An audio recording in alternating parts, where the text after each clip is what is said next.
maxaa ka jira in qaar ka mid ah wafdiga madaxweyne xasan sheekh maxamuud ee ku sugan imaaraadka carabta la xayiray maxaase ka jira wararka sheegaya in madaxweyne xasan sheekh maxamuud uu safar qarsoodi ah ku tegay Israa'iil dib u dhac ku yimid kulankii golaha shacabka ee ra'iisul wasaare Xamse la horgeyn lahaa maanta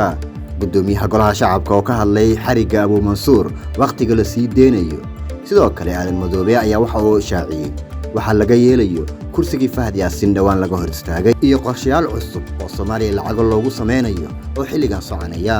fadlan sii share garee muuqaalkan sidoo kalena qaybta follow-ga ama subscribe-ka noo saar waa bilaash waxaan idin soo gudbin doonaa dhacdooyinkii ugu dambeeyay ee Soomaaliya iyo dunida qaar ka mid ah wafdiga ku heliya madaxweyne xasan sheekh maxamuud safarkiisii ugu horeeyay dibadda tani markii la doortay bishii la soo dhaafay ayaa la sheegay in imaaraadka carabta lagu geliyay karantiil xasan sheekh maxamuud ee wafdigu hogaaminayo ayaa axadii ka amabaxay magaalada muqdisho iyagoo gaaray dalka imaaraadka carabta booqashada xasan sheekh imaaraadka carabta ayaa horey loo sheegay inay qaadan doonto 2 maalin balse muddo ka badan ayuu haatan ku maqan yahay waxaana taasi hadalhayn ka dhalisay baraha bulshada ee Soomaalidu isticmaasho waxay dadku isweydiinayaan halka uu haatan madaxweynuhu ku maqan yahay ilo ku dhow madaxweyne xasan sheekh maxamuud ayaa waxay xaqiijiyeen in qaar ka mid ah wafdiga la socday madaxweynaha laga helay xanuunka fayraska corona waxaana la xaqiijiyay in madaxweynaha haatan xaaladiisa caafimaad ee shaki ku jirto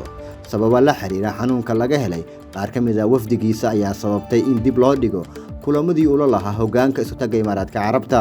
waxaana la tilmaamay in lagu hayo madaxweyne xasan sheekh maxamuud iyo wafdigii la socday hotel ku yaala garoonka diyaaradaha ee Abu Dhabi dhinaca kale warar kala duwan ayaa laga helayaa in wafdiga madaxweyne xasan sheekh maxamuud ee gaaray dalka isu taga imaaraadka carabta ay kala hareen oo arrimo xasaasi ah la soo tabinayo taliyaha amniga qaranka Xuseen Sheekh Cali agaasimaha maamuuska madaxtooyada agaasimaha nismaha salaad oo wafdigaasi qayb ka ah ayaa la sheegay in lagu karantiiro hotel ku yaala magaalada Abu Dhabi xogo kale ayaa sheegaya in kadib madaxweyne xasan sheekh maxamuud diyaarad gaar ah u qaaday Israa'iil ee caasimadda magaalada Tel Aviv iyadoo wararka intaasi dhaafsiisan aan la heli karin maadaama sirdoonka Israa'iil uu yahay mid aad u xoogan oo aan inta badan warar laga helin uguna adaga sirdoonada caalamka kuwooda aan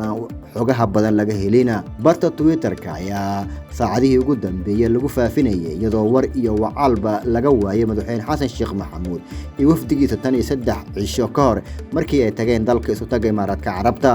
xaaladda madaxweynaha ayaa xilligan waxay u muuqataa mid hubanti la'aan maadaama wafdigii uu hogaaminayay hadda ku sugan Abu Dhabi isagana la yahay meel oo jaani cirib dhigay kulankii la filayay maanta yeeshaan baarlamaanka federaalka Soomaaliya codka kalsooniga loogu qaadi lahaa ra'iisul wasaaraha cusub ee Soomaaliya ayaa dib dhac ku yimid iyadoo ay saameyn ku yeelatay 2 arrimood ra'iisul wasaare Xamse Cabdi Barre ayaa kulamo kala gaar ah waxa uu la yeeshay xildhibaanada baarlamaanka isagoo ka codsaday inay kalsoonida siiyaan wuxuuna haystay ballanqaadyo badan balse waxa kulanka dib u dhigay arrimo farsamo arrimaha kulanka dib u dhigay ayaa waxa kamid ah in madaxweyne xasan sheekh maxamuud uu safar uga maqan yahay dalka Soomaaliya isla markaana uu jiro dalka imaaraadka carabta socodkiisa oo 2 maalmood loogu talagalay ayuu hadda gaaray maalintii 3aad iyadoo aan la ogeyn xilliga uu dhamaan doono safarkaasi uu ku joogo Abu Dhabi waxa kale oo safar ku maqan gudoomiyaha baarlamaanka Soomaaliya Sheekh Madoobe inkastoo maanta dib ugu soo laabtay ma jirin wax walaaciyo ah oo dib u dhigay kulanka mana jirin warar sheegaya inay jirto cabsi la xiriirtin kalsooniga warar la xiriira in ra'iisul wasaaraha magacaabo uusan taageero ka haysan xildhibaanada baarlamaanka dhanka kale ra'iisul wasaare Xamse ayaa taageero buuxda ka haysta xildhibaanada labada aqal waxaan la filayaa in codka aqlabiyadda leh lagu ansixiyo dhawaana Xamse Cabdi Barre ayaa dhawaan soo gabagabeeyay kulamo uu la qaadanayay baarlamaanka 11aad xildhibaanada ku jira mana jirto cabsi ku aadan in ra'iisul wasaaraha uu waayo codka kalsoonida golaha waxayna xoguhu sheegayaan in bilowga toddobaadkan uu soo aadan ra'iisul wasaare Xamse la horgeyn doono baarlamaanka ra'iisul wasaaraha magacaaban ayaa waxa uu hadda kalsooni buuxda ku qabaa xildhibaanada labada aqal ra'iisul wasaaraha xilka ka sii degaya Maxamed Xuseen Rooble ayaa shalay gudoomiyay shirkii ugu dambeeyay golaha wasiirada taas oo muujinayso baahida loo qabo in wadanka uu yeesho xukuumad cusub maadaama ay tahay adda fulinta ee maamulka ugu sareyso dowladda federaalka Soomaaliya dhanka kale Sheekh Aadan Maxamed Nuur Sheekh Aadan Madoobe gudoomiyaha golaha shacabka maanta dib ugu soo laabtay Muqdisho ayaa sifo sharci darro ah ku tilmaamay go'aanka dowladdii hore ku xirtay Sheekh Mukhtaar Roobo Abu Mansuur oo hore uga tirsanaa hoggaanka Al-Shabaab.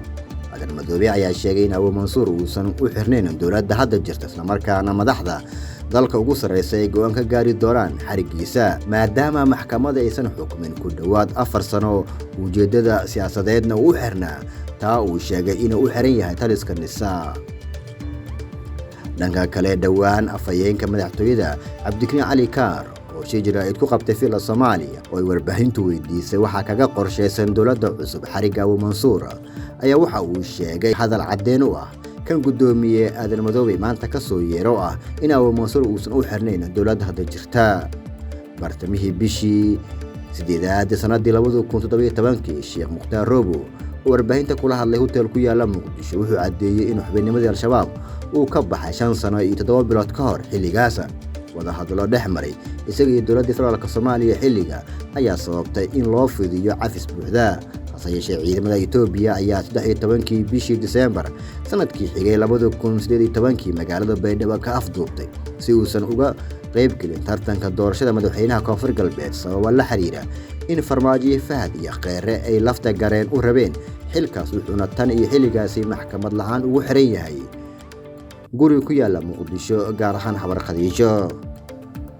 gudoomiyaha golaha shacabka Soomaaliya Aadan Madoobe oo markii ugu horeysay ka hadlay sida laga yeelay kursiga Hoba 86 oo horey ugu soo baxay Fahad Yaasiin balse la hakiyay ayaa gudoomiyuhu waxa uu shaaca ka qaaday in kursigan go'aan looga gaari doono kalfadhiga hadda socda ee baarlamaanka Soomaaliya si xal buuxda looga helo arrinkaas. dhanka kale wuxuu intaasi ku daray in marka labaad lagu celin doono doorashada kursiga isla markaa loo mari doono qaab sharci ah sidoo halku dhigay. dhanka kale wuxuu soo hadal qaaday kursiga banaan ee xildhibaan Mahasalaad uu dhawaan baneeyay ka oo loo magacaabay madaxa hay'adda Nisa, wuxuuna sheegay in dastuuriyan uu banaan yahay isla markaana isaga la qaban doono doorashadiisa si buuxdana xubinimada kursigaasi. hadalkan ayaa waxa uu ku soo aadaya iyadoo horey guddiga doorashada dadban ee la kala diray ay ku hakiyeen natiijada kursiga Fahad oo xiisad xoogan ka abuuray balse ugu dambeyn ka haray doorashadii ka dhacday dalka gaar ahaan midii madaxweynaha 15 bishii May. ugu dambeyntiina ciiwaanada agaasimaha hay'adda Nisa Mahasalaad ayaa dhammaantood hawada laga saaray sababta aan loogeyn dartood ayaa la tilmaamay in hawada looga saaray ciiwaanadii baraha bulshada uu ku lahaa agaasimaha Nisa Mahasalaad. dadka aqliga u saaxiibka ah ayaa waxa ay qabaan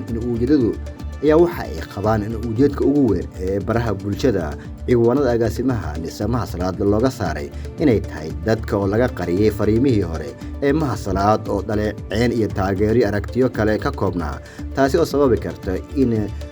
dadka qaarkood u adeegsadaan taageero aragtiyo kale oo ka koobnaa, waxaana sababay in hawada laga saaro Mahasalaad ay dalku tilmaamayaan. waxaa la tilmaamay in gebi ahaanba ciiwaanadii uu ku lahaa baraha bulshada laga saaray Mahasalaad oo loo sababeynayo in xogo badan oo lagu dhaleeceyn karo Mahasalaad xilligan laga helo maadaama hadallo kulul markii hore u jeedin jiray, walow hadda ay u muuqato in xilligan halkii markii hore agaasimihii isaga ka horeeyay ee Fahad Yaasiin oo dhaleeceyn badan u jeediyay isla markaana qaar badan oo ballanqaadyo ah uu sameeyay, walow aan la ogeyn waxa uu Mahasalaad ka sameyn doono maadaama hore uu u sheegay inuu loo baahan yahay in arrinta ugu koobaad ay tahay in kiiska Ikraan Tahliil ay cadaalad u hesho. dad badan ayaa waxay isweydiinayaan haddaba maxay tahay sababta hawada lagaga saaray Mahasalaad adiga kula tahay xilligan barihii bulshada oo isticmaali jiray.